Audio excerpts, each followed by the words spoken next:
For 10 years, I sacrificed nights, weekends, and holidays at Callahan and Brooks Logistics.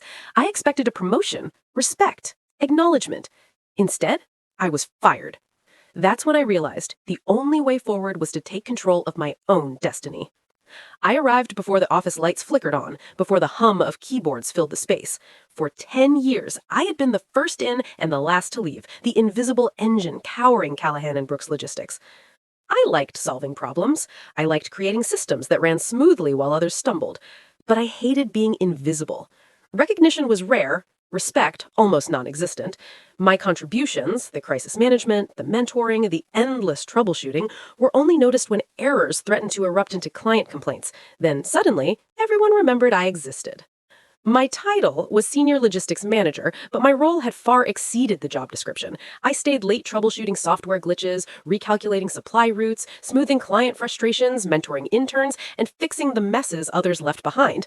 I was a counselor, a silent architect, a problem solver. Yet the men on my team treated me like a safety net. Polite nods, occasional thanks, but never the respect they gave each other. I spoke up in meetings, offered solutions, and watched someone else repeat my ideas 5 minutes later, praised for originality. Paul Callahan, my boss, founder and supposed visionary, laughed, patted their backs, and called it initiative. Paul had charm, the practiced, disarming charm that fooled outsiders. Slick hair, perfect teeth, just enough humility to seem approachable. I had believed in him when the company was a tiny startup, a single office with 2 computers and one vision: efficiency through innovation. I had helped build that dream into reality. Now, his ego eclipsed it. My loyalty had become invisible labor, my expertise a convenience he assumed would never walk away. Over the past year, the shift had become unmistakable. Paul brought in interns, bright-eyed, inexperienced, eager to impress. I guided them, not because it was my responsibility, but because I couldn't watch others fail under my oversight. It drained me, but I kept going. The Monday of the meeting, I walked into Paul's office, rehearsed and poised. I had rehearsed for weeks, measured, calm, professional. I deserved this. I deserved acknowledgement. He smiled his practiced smile, nodded at HR, and gestured to a chair. I didn't sit. I had learned that in moments like this, posture spoke louder than words. After careful consideration, he began, I scanning a prepared statement, we've decided to move in a different direction. Your position is being terminated, effective immediately. 10 years collapsed into one sentence. I didn't cry, I didn't argue, I didn't beg. I simply asked one question. And the promotion? Someone else has fresh energy, Paul said, clipped, rehearsed. Fresh energy. Replaceable. Disposable. Forgotten. I collected my laptop, my files, and my coffee and walked out. Every glance I met was avoidance. Every word I might have said was swallowed. My calm was only skin deep. Inside, a storm churned. Loyalty had been a trap. Silence had been a cage. I had built the systems, maintained them, protected them, and now, without my oversight, they would falter. The next morning, I didn't wallow. I felt clarity I hadn't known in years, a cold, precise edge sharpening my thoughts.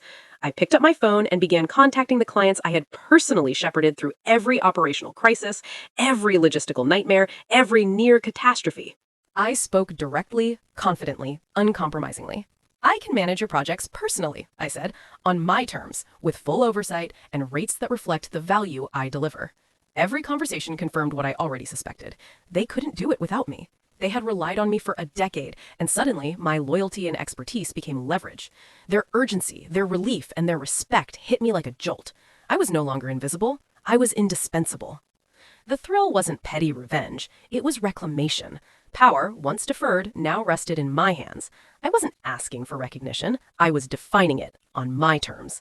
Agreements were immediate. Projects that once required lengthy negotiations now closed on the first call. I could feel the shift. The woman who had been ignored, overlooked, and exploited was suddenly the one everyone needed. I never returned to the office full-time. I didn't want a title I had already earned and been denied. I became a consultant, a project-based strategist, a problem solver who set boundaries and refused unpaid labor. The irony was intoxicating. The companies that had once ignored me now sought me out. I had learned something profound. Hard work alone doesn't protect you. Silence doesn't earn respect. Loyalty without leverage is just convenience. And sometimes it's a trap. I partnered with Owen, a former colleague who had always respected my skills, to build a platform focused on transparency, operational integrity, and real functionality. No fluff, no glossy presentations, just clean, precise systems. Our first clients were nonprofits and small businesses, long burdened by inefficient software. The satisfaction wasn't in revenge, it was proof. Proof that work done with care and intelligence has intrinsic value. Proof that systems built on exploitation eventually fail. Proof that I could succeed on my own terms. Every late night coding, every sleepless weekend I once sacrificed for others, now paid dividends in self-respect and professional autonomy. I didn't gloat, I didn't flaunt. I simply existed in my worth, and the world noticed. Messages began arriving from former colleagues, clients, and industry contacts. Some congratulated me quietly. Some asked to collaborate. Some offered investment. For the first time, I realized my value had never depended on Paul or HR or anyone else. It had always been mine. Owen and I worked late into the night, refining code, debugging, and preparing client demonstrations. We named the platform Atlas, a nod to carrying responsibility with integrity and a reminder that work done right doesn't need to be hidden. Each success reinforced the lesson I had learned. Protect your work. Protect your boundaries. Don't let others define your worth. Leadership isn't about titles. Recognition isn't about speeches. Impact is measured by outcomes and the respect you inspire. 3 months later, Atlas had signed its 100th client. The firm that had once discarded me continued its slow, stumbling recovery.